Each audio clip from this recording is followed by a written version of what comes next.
Okay, I don't have one of those things, but...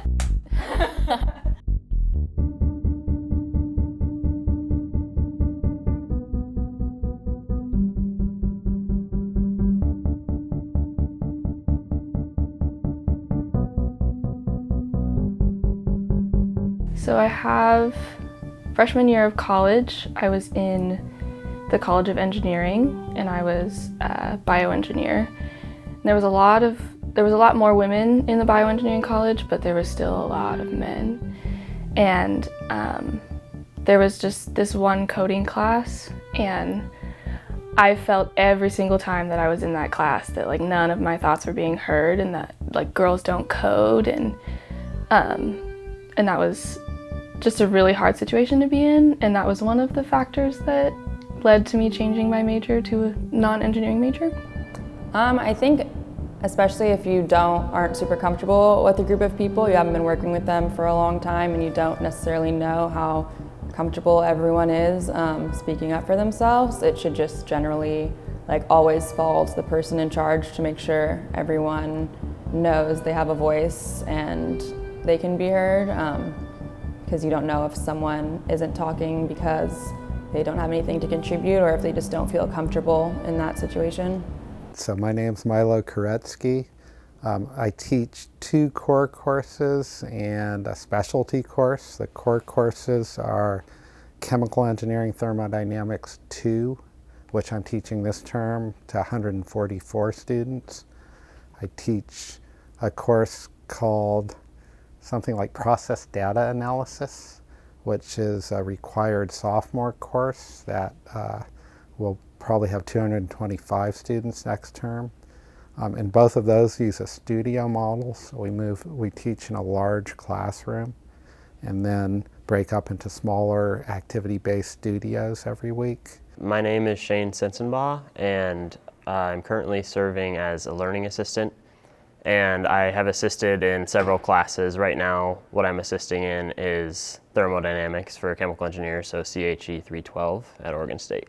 I teach engineering classes, which tend to be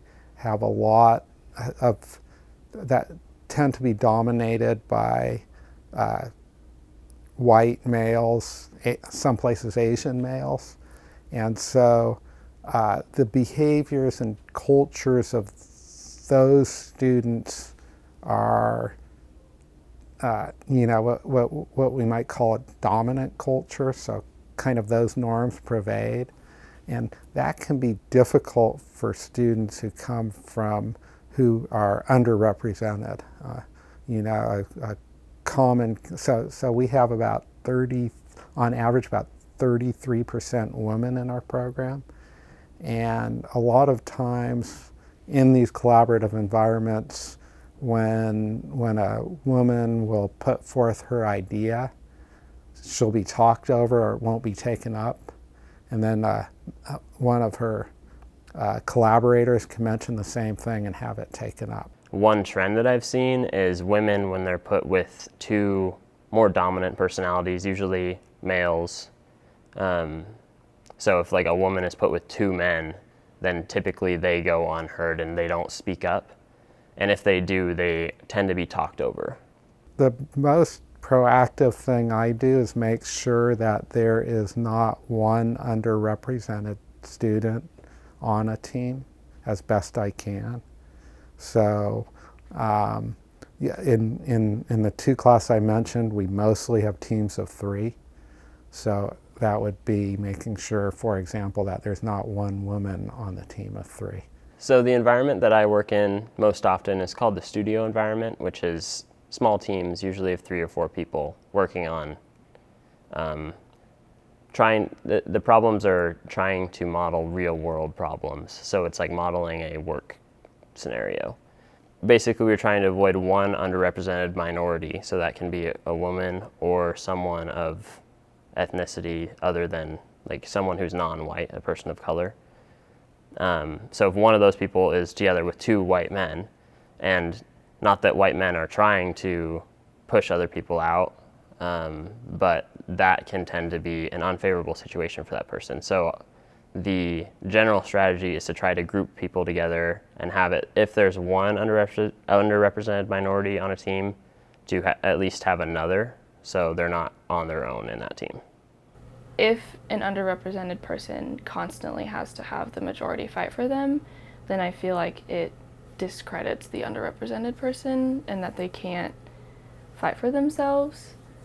I think just as long as you aren't going too far and silencing people that might have like the most to contribute and making them feel like they're like overbearing, you might have just naturally a lot more to say than someone else about something, and that's totally fine, just as long as you're doing it like respectfully. So I guess just not like going too far the other way and making people that are saying a lot feel not heard, but yeah. Well, I haven't found one. I know of a situation in another unit where a student was very upset. And this was a woman student, and she got paired with other women. And it was framed to her in a way where she thought that she perceived that they were being grouped because they were perceived as not capable as the men. And so in that environment, that the communication didn't work so well as to the reasoning for that. So I know of that because I use that email in one of the professional development sense to talk to people about, hey, when you're doing stuff like this, because it's not a natural thing, and you know if you go into the room, you're going to notice it. So how do you frame it? How do you talk about it? I won't say that there's any challenges directly with the method, but I don't know if this is a exact solution to the problem. People are disagreeing on this. A lot of people think that women, when they get into the workforce, if they're in engineering, are going to be working with men, so they should be exposed to that now, which is, I don't really agree with that. The trial by fire mentality is going to get them ready for the industry. I don't really agree with that. I think it's best to invite women into the community, the engineering community, because they are generally underrepresented. That's kind of the point of this. I don't see any direct, really big barriers with it, but I just don't know if we have it completely figured out at this point. It's interesting because I've shared this with colleagues and had responses that have the perception, well, if we just randomly distribute students, then there's one woman on every team, so every team gets to experience diversity. So there's someone who has a different perspective on strategies to distribute. And I think it's good for faculty to think about this and have conversations about, hey, is that the right thing to do, or is this the right thing to do, and what works out? When it comes to women, when other women are in my group, I definitely feel more empowered and more likely to speak up for the things that we deserve and if we're being mistreated. I think especially going back to not being super comfortable in a science setting, that also I've noticed in my classes there are a lot more those ones are a lot more male dominated compared to my business courses. And in those scenarios, I definitely feel more comfortable if I know someone else also is kind of in the same boat as me. They might not be as experienced or have as much to say. So it does make me more comfortable knowing that they feel the same way. I feel like I can speak up a little more. So I had one student this term who she's been in several of these studio classes, and just said that in every studio class she's been in before, it was really stressful for her, and she went in and felt like she couldn't keep up and wasn't getting that much out, and she just wanted to comment.